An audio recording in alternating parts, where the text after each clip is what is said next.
Sorry, আজকে আসতে late হয়ে গেল। আবির কি আজকেও দেরি করে ঘুমিয়েছে নাকি? কি করছিলে তুমি? কি আর করব, তোমার জন্য অপেক্ষা করছিলাম। আচ্ছা, আমার জন্য যে তুমি রেগুলার অপেক্ষা করো, তোমার বিরক্ত বোধ হয় না? একদম না, অপেক্ষা মধুর হয় যদি অপেক্ষাটা ভালোবাসা মানুষের জন্য হয়। তোমার সাথে কথা বললে মনে হয় না পড়া কোনো বই পড়ছি। আর তোমার সাথে কথা বললে মনে হয় পৃথিবীর সব থেকে শুদ্ধতম পুরুষটার সাথে কথা বলছি। আমি পৃথিবীর শুদ্ধতম পুরুষ না। এই, তুমি কি আজকেও বারান্দায় দাঁড়িয়ে কথা বলছো? হ্যাঁ। আরে রুমে কথা বলা যায় নাকি? বদমাশটা শোনে যে আমি কথা বলতেছি নাকি তোমার সাথে, বুঝো না? আমি তোমাকে কতবার নিষেধ করেছি এত কষ্ট করে করে মশার কামড় খেয়ে আমার সাথে কথা বলতে হবে না। আর আমি শুয়ে না থেকে তোমার সাথে কথা বলাটা আমার কাছে বেশি প্রায়োরিটি। তাহলে অল্প একটু কথা বলে রেখে দাও। তোমার সাথে মন ভরে কথা না বললে কেন জানি আমার ঘুম আসে না, কেমন যেন অসম্পূর্ণ অসম্পূর্ণ লাগে। এত ভালোবাসো কেন? আমার নিজের জন্য। নিজের জন্য? তোমাকে কম ভালোবাসলে কেন জানি মনে হয় আমি তোমাকে ঠকাচ্ছি। তুমি এমন একটা মানুষ, তোমাকে যতই ভালোবাসি মনে হয় তোমাকে আরো ভালোবাসি, আরো ভালোবাসি।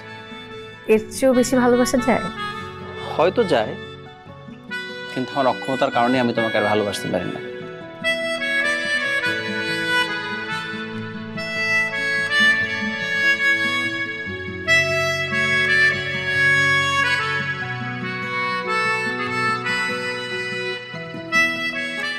কোথায় যাচ্ছ ভাইয়া?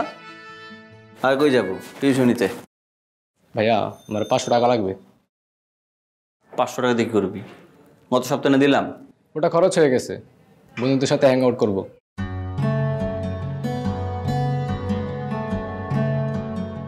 এত টাকা যে কই খরচ করস? তুই বুঝে শুনে খরচ করিস, আর নাহলে অবস্থা আমার মতো হবে। কিছু একটা কর। অনেক বেরোচ্ছিস বাবা? হ্যাঁ। এই যে বাজারের লিস্ট, ফেরার সময় একটু বাজার করে নিয়ে আসিস। আর বলছিলাম কি, যদি টাকা বেশি থাকে একটু 1 কেজি গরুর মাংস আনিস। আবির অনেকদিন ধরে বিরিয়ানি খেতে চাইছিল। ঠিক আছে।